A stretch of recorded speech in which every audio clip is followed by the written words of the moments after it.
Hello, everybody, and welcome back to Robert's Reviews. Today, I am not feeling particularly great. I went to Moe's with some friends, and that always has consequences because now I have heartburn and I am nauseous. But damn it, I have a schedule, and so I watched a movie today. I'm going to do a review today, and this is for you guys. Okay? So I'm really excited to talk about this. I've been meaning to talk about this for a while now. And growing up, I talked about this quite a lot because it frustrated me to no end. But today we're going to be talking about Percy Jackson and the Olympians, the Lightning Thief. I don't know if this is backwards for you. I'm sorry if it's backwards for you. But we're talking about the movie, not the book, but it is based on the same book, the same title by Rick Riordan. Um, you can tell that I've read this quite often. I've read this probably like 5 or 6 times. I grew up reading these books, and I love the books. The books are phenomenal. It's probably my third or fourth favorite series that I've read, but it's really really solid.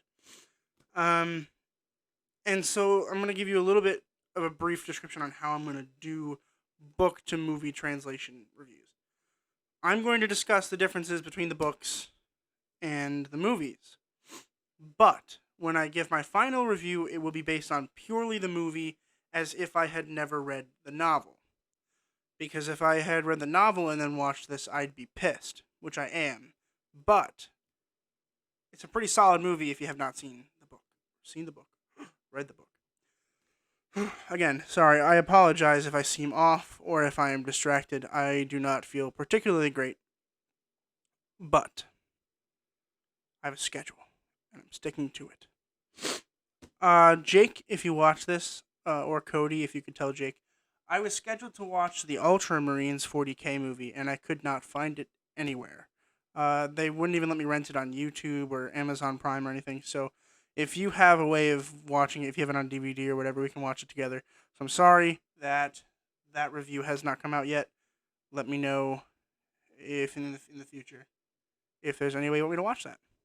But today we're going to be talking about the 2010 Percy Jackson and the Olympians Lightning Thief, of course. And this was recommended in the comments by BLUHKE. I think it's how you pronounce it, BLUHKE. So thank you for recommending this. Part 2, The Sea of Monsters, will be coming out probably not next week because it's Halloween week, which you should all watch. But the week after that, I should have The Sea of Monsters out for you. All right? So make sure you're watching all these videos. So it was written by Craig Titley and directed by the one and only Christopher Columbus. I love Chris Columbus. I think, and I mentioned this in my Goonies movie. Goonies movie? Was it my Goonies movie? No, it couldn't have been. He didn't do the Goonies.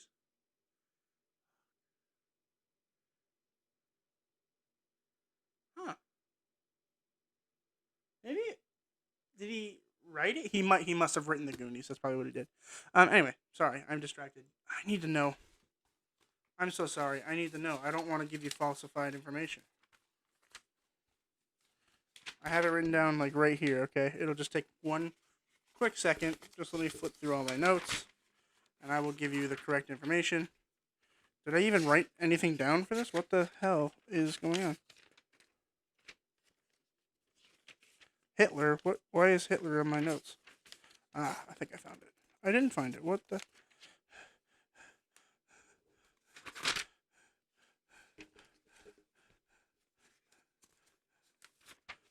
Oh, I found it. It was written by Christopher Columbus. Okay. I'm so good. See, I know things. I know things. I know trivia. I know things. This is going to be longer than I want it to because of all the distractions. I don't feel good. I'm sorry. Please watch anyway. It is a good review. Anyway, I'm going to give you a brief overview of what happens in the movie, and then I will discuss the differences between the movie and the book and what made me upset, what I liked, and what I didn't like. Then we'll do a quick review on the three main actors. There's a lot of acting in this, but I don't want to go through all of it because I think I'm going to talk more about it in the Sea of Monsters. Because the Sea of Monsters just changes everything. It's basically its standalone film. If you watch the two in order, you'll be very confused. I'm very excited to talk about that next week.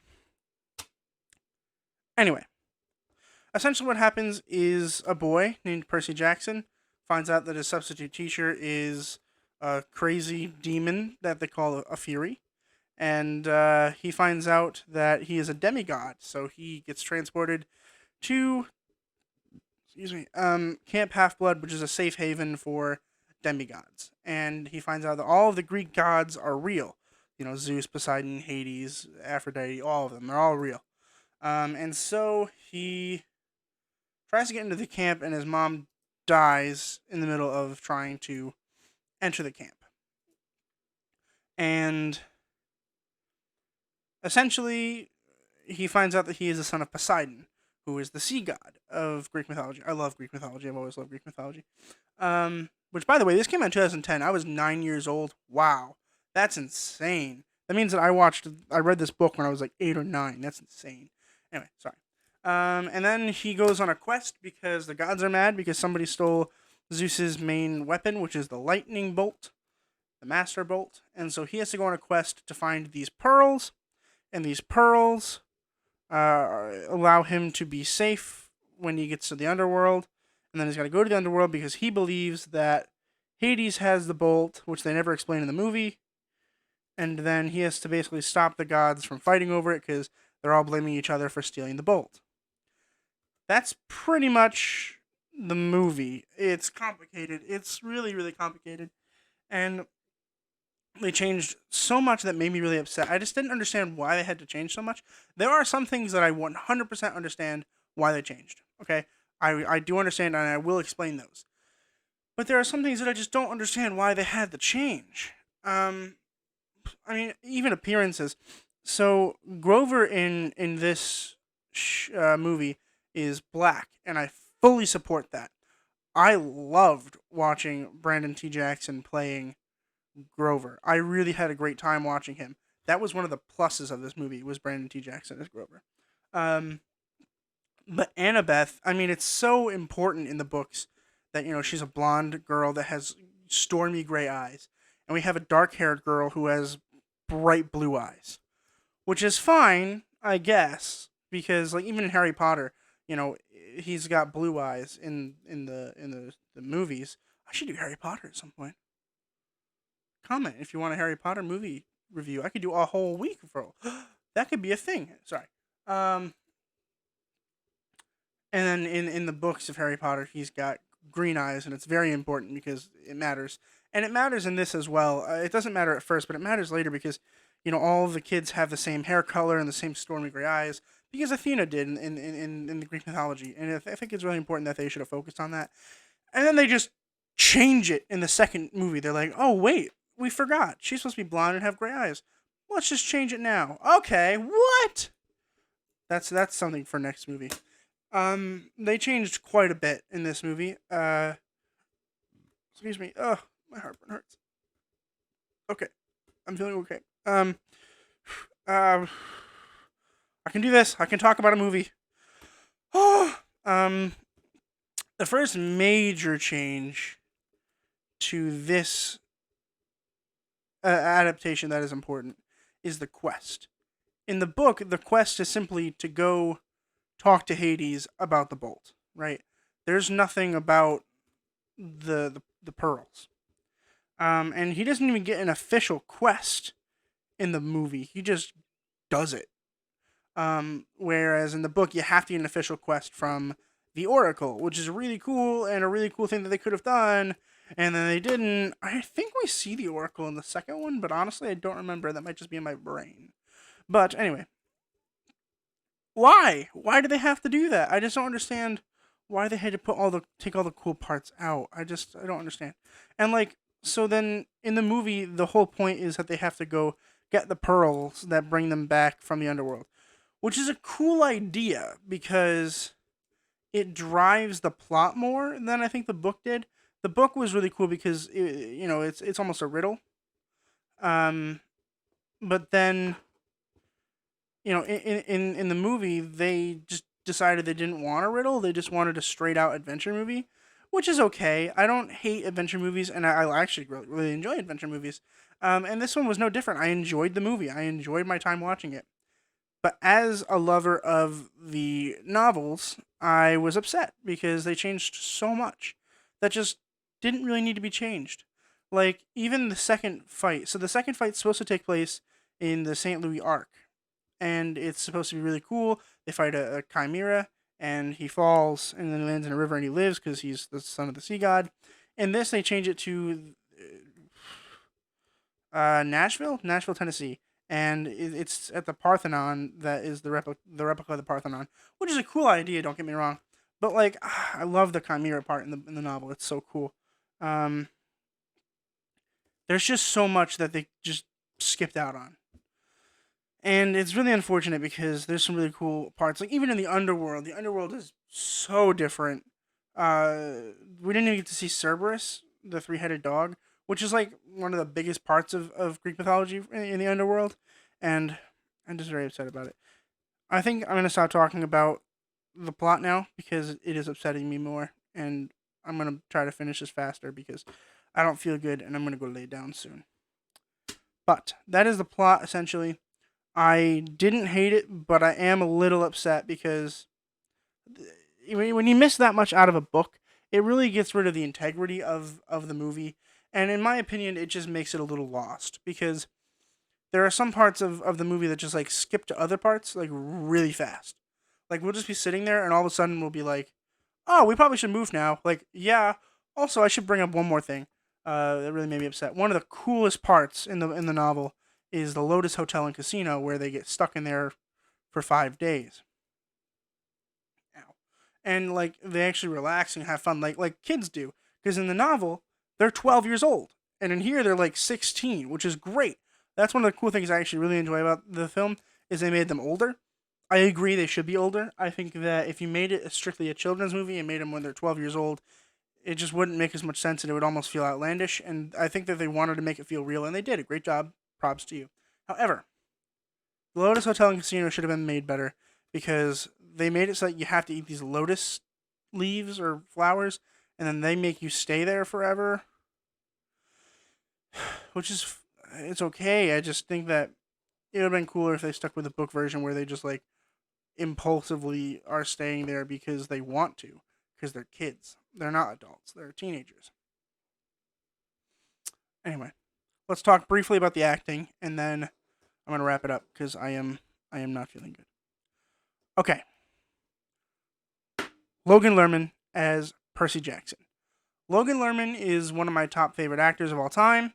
If there was ever a movie made about me, I would want him to play it. I say that every time that question is posed to me, which I don't know why I get asked that question so much, but I would have chosen Logan Lerman to play me. He is part of one of my favorite movies of all time. Uh,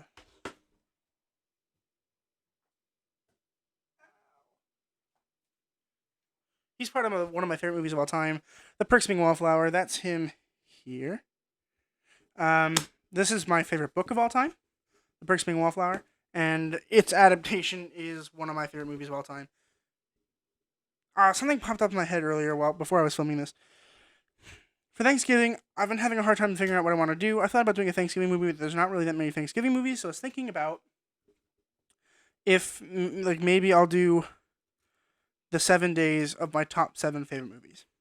And then it'll be 7 movies that I'm thankful for. And that'll be the whole week leading up to Thanksgiving, and then on Thanksgiving it'll be my favorite movie of all time. So if you want that, give me 50 likes. If this video gets 50 likes total, that's right, you gotta tell people to watch the video because I only get about 12 views total, which is ridiculous because 38 of you are subscribed, and about 40 of you see my Facebook posts. So I know something's up. So if this thing gets 50 likes before the week before Thanksgiving, I will do my top 7 favorite movies. But anyway, Logan Lerman's fantastic as Percy Jackson. I don't think that they're going to bring him back for the Disney Plus series, which I forgot to mention. I probably should mention this. Excuse me. Oh, there should be a burp track for this one. Breathe. Okay. Disney Plus is releasing a series on Percy Jackson and the Olympians, which is really exciting because I think it deserves to be a show. I think they have a better chance of adapting the books better in that way, and then they can go on to do the second series and maybe even the third series if they want. But I don't think Logan Lerman will come back for that, mainly because he's a little bit older, but he looks the same. Come on, just let him do it. He was so good. Anyway, Logan Lerman was fantastic as Percy Jackson, and I can never not see him as Percy Jackson. He's wonderful. Brandon T. Jackson is Grover, as I mentioned earlier. I love Brandon T. Jackson as Grover. I think that he is wonderful. He's a wonderful actor. He's hilarious. Every line he has is really funny, and like funny in the way that like you laugh out loud. Like it's just so funny because you don't expect him to be doing that. And Grover is a satyr who is half goat, and he is a protector, and so he's always trying to do the loyal thing to help Percy Jackson along the way. And he's got this dramatic feature where, like, he's always trying to be the hero and trying to help people, but he also is always distracted by women, and he's hilarious. And I genuinely enjoyed the performance. The gorgeous Alexandria Daddario as Annabeth. She is gorgeous. If I didn't mention so before, she is gorgeous. Um, and she did a good job as Annabeth. As I mentioned before, her appearance was slightly annoying to me because as a book reader, I know that that is not how she is supposed to look, and it is distracting because I just want her to look how I imagined it in the book, which is slightly a me problem, but also slightly a production problem because it is so important along the lines of the entire 2 series that she appears in. And then they just change it in the second one. Can't wait to talk about the second one because it'll piss me off even more. Anyway, those are the 3 actors I'm going to talk about. I could talk about more, but I don't feel good. And there's so many performances, and not all of them are particularly good. One more thing I forgot to mention. There's a huge side plot they totally skipped over, which is okay, but also really annoying. And that is the Ares side plot, where Ares tricks them into trying to get his shield back for him, and then they're going to help him, blah, blah, blah. It's a long side plot. I'm not going to discuss to you because you probably don't even care. In the book that doesn't appear in the movie, that should appear in the movie because I think it's important, and I do believe we will see it in the Disney Plus series. That really annoyed me. Anyway, so I'm going to give it my final rating and wrap this up because I'm tired and I don't feel good. I'm going to give it a B-. I'm giving it a B- simply just because I enjoyed the movie as a whole, but it was slightly distracting because there were a lot of plot holes and a lot of jump skips and just really weird timing issues and a lot of really weird directing and writing issues, which is really, really sad because Chris Columbus is one of the most amazing directors. I mean, the special effects for this movie were off the hook. They were gorgeous. Every single one of them was really good. I think you should watch the movie anyway, even though it is only a B- in my opinion. Formulate your own opinions on it because we will be talking about the second one. They are both on Disney Plus now, and I really do enjoy them. So make sure that you join the Facebook group, link in the description below. Subscribe. Tell everyone to like the video so that we can get that the top 10 favorite movies of all time stream going. And I will talk to you guys in the future. Just keep remembering to watch more movies and films, and I will see you guys in the next video.